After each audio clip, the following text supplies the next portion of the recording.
Bon, j'ai eu un petit souci au traitement, donc la vidéo elle est pas passée, elle est restée bloquée à 95%, ils l'ont jamais accepté, ça fait 3 jours qu'elle est en upload.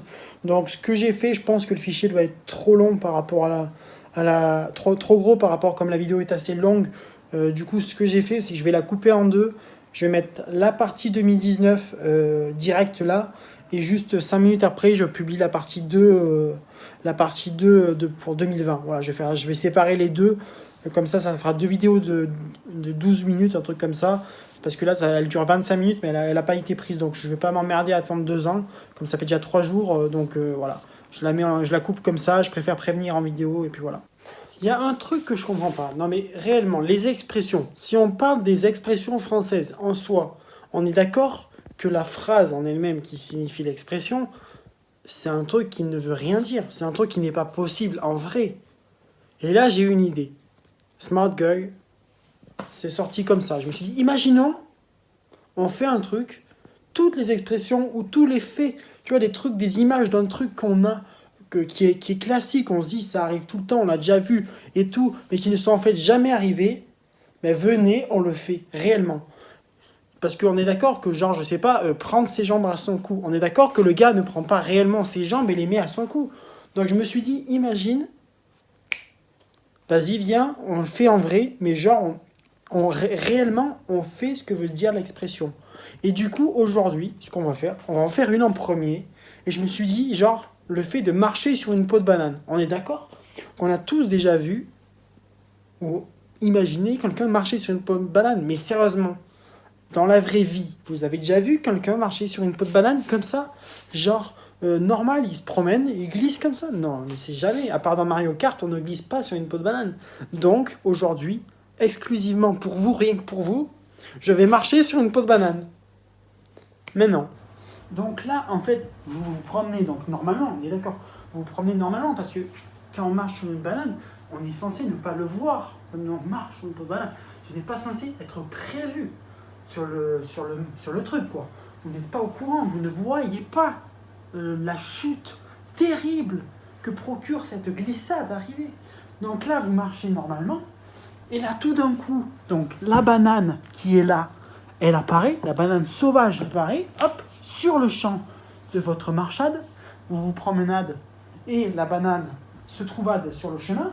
Donc là, vous marchez tout à fait normalement, vous vous promenez, tel un être humain normal, et là, la banane se met en travers de votre chemin, ce qui procure une glissade, tel un pied qui part sur la tangente du sol, et votre chute est inévitable, ce qui fait en temps réel un truc comme ça. Oh, mais quelle belle journée aujourd'hui! C'est fou ça! Oh, terrible! J'ai glissé sur une banane. Incroyable, non?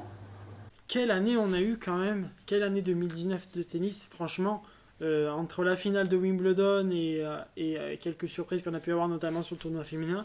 Nadal, numéro 1 mondial, je suis un petit peu plus surpris parce que je le voyais plus Djoko, mais ça s'est joué vraiment limite entre les deux. Je pense que si Djoko avait pas eu son souci de blessure, ça aurait peut-être pu passer pour lui. Medvedev, bien évidemment, Medvedev, qu'est-ce qu'il nous a fait à partir de août, incroyable. Au niveau des grands chelems, alors un petit peu surpris qu'il n'y ait pas eu de réelle surprise parce qu'en final on a eu que deux vainqueurs, Nadal et Djoko, qui en ont gagné deux chacun. Chez les femmes, encore une fois très éparpillé. Barty numéro 1 mondial, très surprenant, je m'y attendais pas du tout. Andreescu, révélation de l'année. Dans cette vidéo, qu'est-ce que je vais faire? Donc je vais récapituler ce que j'avais dit l'année passée dans la dernière vidéo, récapituler ce que j'avais dit sur 2019 pour voir si ça s'est à peu près produit, et on va faire pareil pour 2020. Voilà ce que je vais faire. Ce coup-ci, il n'y aura pas d'Open d'Australie, j'essaierai de refaire une vidéo avant l'Open d'Australie. Là, je sors la vidéo maintenant, avant que la saison commence, pour avoir vraiment aucune info sur ce qui va se passer directement sur les premiers matchs, pour vraiment partir à blanc, et on va voir un peu ce que ça donne. Donc déjà, pour parler de 2019, donc 2019, déjà j'avais parlé de certains joueurs et joueuses. Donc on va commencer par les joueuses. Donc j'avais dit déjà Clara Burel. Donc Clara Burel qui était une jeune joueuse française. Donc malheureusement elle n'a pas trop joué cette année. Donc on n'a pas pu réellement avoir d'infos. Je garde quand même son nom pour l'année prochaine, mais j'ai une autre joueuse française assez jeune qui m'intéresse beaucoup plus. Je vais vous en parler tout à l'heure. Ensuite, j'avais parlé de Yastremska. Alors là, par contre, Yastremska, vraie réussite, vraie année. Vraiment une super année. Elle a gagné 2 tournois. Elle finit 22e mondiale. Donc, quoi qu'il en soit, c'est une réussite. Ce que j'attends quand même pour l'année prochaine, c'est qu'elle fasse un petit peu plus de performance au niveau gros tournois. Parce que ce qu'elle a fait, et ce qui est très bien pour un début de carrière, c'est qu'elle a joué plutôt les tournois un petit peu moins relevés et tout, mais elle est allée les gagner, elle est allée faire les performances sur ces tournois pour se classer et pour être dans le top 30 mondial, donc c'est très bien.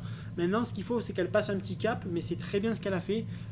Révélation, l'une des révélations de l'année, parce qu'elle avait quand même fait un petit peu de performance fin 2018, mais c'est surtout cette année que vraiment la régularité sur toute la saison était là. Donc sur ce côté-là, je suis très content pour elle. J'avais dit aussi que Serena était en fin de cycle, ça s'est un peu montré, même si elle fait quand même 2 finales de Grand Chelem. Mais sur ces 2 finales, elle a quand même montré d'énormes surprises niveau mental. En fait, elle n'était pas du tout là. Les 2 finales, elle les rate complètement. Elle n'est pas dans ses matchs 2 fois de suite, tout comme elle n'avait pas été l'année passée contre Osaka en finale. C'est assez inquiétant pour elle et malheureusement, je pense que là, par contre, c'est clairement terminé. Alors, à moins d'un petit sursaut sur une finale, mais on a l'impression qu'elle ne sait plus gagner une finale. Donc malheureusement, le record ne tombera sûrement pas. Mais quoi qu'il en soit, voilà. Ce que je pensais, c'est à peu près avéré, même si je ne la voyais pas faire 2 finales comme ça. Mais malheureusement, je pense que c'est terminé pour elle. Ensuite, alors j'avais dit que Osaka prendrait un petit peu la relève. Alors, bon, elle a quand même gagné l'Open d'Australie. Un petit peu décevant niveau confirmation. Alors là, sur la fin d'année, elle a repris, elle a encore changé d'entraîneur parce qu'il y a eu un bordel. Après Bagine qui était parti, ça a été un peu éparpillé. Il n'y avait pas trop grand chose qui allait. Mais là, elle s'est mise avec son père et elle a l'air apaisée avec son père. Ça a l'air d'aller un peu mieux. Donc peut-être que pour 2020, elle va repartir de nouveau. Mais quoi qu'il en soit, Osaka, de toute façon, quoi qu'il en soit, c'est la relève du tennis. Vous inquiétez pas, elle va faire le taf, elle sera là. J'avais dit aussi que les Grands Chelems se seraient éparpillés. Ça a quand même été éparpillé puisqu'on a eu 4 vainqueurs de Grands Chelems. On a eu Osaka, on a eu Barty, on a eu Andreescu et on a eu Alep. Donc clairement, ça a été éparpillé. Chez les Françaises, j'avais dit que Caro Garcia avait ses chances sur l'année. Mais clairement, c'est un flop total. Elle fait une année catastrophique. Là, sur la fin d'année, c'est encore pire. Vraiment, on a l'impression qu'elle ne sait plus jouer au tennis. Là, il y a eu la Fed Cup récemment, une catastrophe. Elle a vraiment pas bien joué. J'avais dit aussi que Svitolina passerait un cap en Grand Chelem, alors ce qui a été le cas, puisque quand même, elle est là vraiment sur les Grands Chelems par rapport à ce qui lui manquait sur les années précédentes. C'était clairement les Grands Chelems. Là, clairement, elle a été là puisque elle a fait des résultats quasiment sur tous les Grands Chelems. Je crois pas Roland Garros, elle est quasiment tout le temps en demi ou en quart, donc elle est quand même très loin dans les tournois. Maintenant, le problème, c'est qu'elle n'a pas eu la régularité sur l'année. Malheureusement, elle n'a pas gagné de tournoi. C'est très rare de sa part. Donc sur ce côté-là, je suis un petit peu déçu. Maintenant, il faut qu'elle compense et qu'elle soit capable de passer le cap en Grand Chelem comme elle a fait et de jouer au niveau, encore une fois, comme elle a joué au Masters, parce qu'elle a encore joué un très très bon niveau au Masters. Bon, elle a perdu contre Barty, mais elle a été en finale pour défendre son titre, donc c'est quand même costaud quand on sait qu'elle joue les meilleurs à chaque fois. Maintenant, j'attends qu'elle passe le cap donc en Grand Chelem et qu'elle fasse des résultats sur toute l'année dans les autres tournois. Et si elle fait ça, elle va être très dangereuse. Voilà, tout simplement. Alors, chez les garçons, j'avais dit Hugo Humbert, à qui je croyais plutôt beaucoup. Malheureusement, son année est pas terrible. Il manque un petit truc, un petit déclic. Alors, j'espère qu'il l'aura parce que je crois toujours en lui. Voilà. Donc, après, bon, c'était attendu, je l'avais dit, mais voilà, Christian Garin, clairement, c'était très attendu. Tout le monde l'annonçait, mais je l'ai quand même annoncé parce que j'y croyais aussi, au vu des performances qu'il avait fait en Challenger. Mais Christian Garin, c'est 2 titres, c'est 33e mondial, donc clairement il est installé, il est très costaud.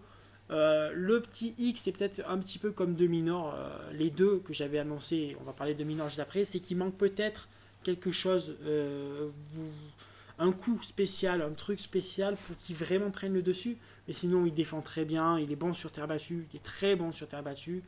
Et voilà, il a fait le taf, il a montré aussi sur surface rapide qu'il pouvait faire des trucs.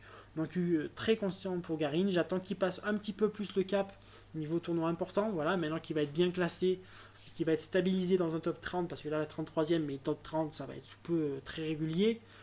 J'attends qu'il passe le cap dans les Masters 1000 et Grand Chelem. Mais Christian Garin, une vraie révélation, je suis très content, j'aime beaucoup. D'ailleurs on va parler de Minor en même temps, comme je les mets tous les deux dans la même catégorie, parce qu'ils sont un peu le même style. De Minor, pareil, je l'avais annoncé, c'était très annoncé aussi, c'est annoncé comme une vraie révélation niveau Australie. Les Australiens attendent beaucoup de sa part. On va pas parler qu'il soit comparé à machin machin, mais voilà, De Minor, c'est 3 titres. Il fait la finale du Next Gen, du tournoi Next Gen. Il est 18e mondial à la fin de la saison, donc clairement, De Minor a été aussi parfait sur sa saison, a été très bien. Il a été bon au début, et là sur la fin de saison, il a été un petit peu mieux. Voilà, manque toujours pareil ce souci de coup spécial. Voilà, c'est un petit peu son problème. Il est beaucoup défense.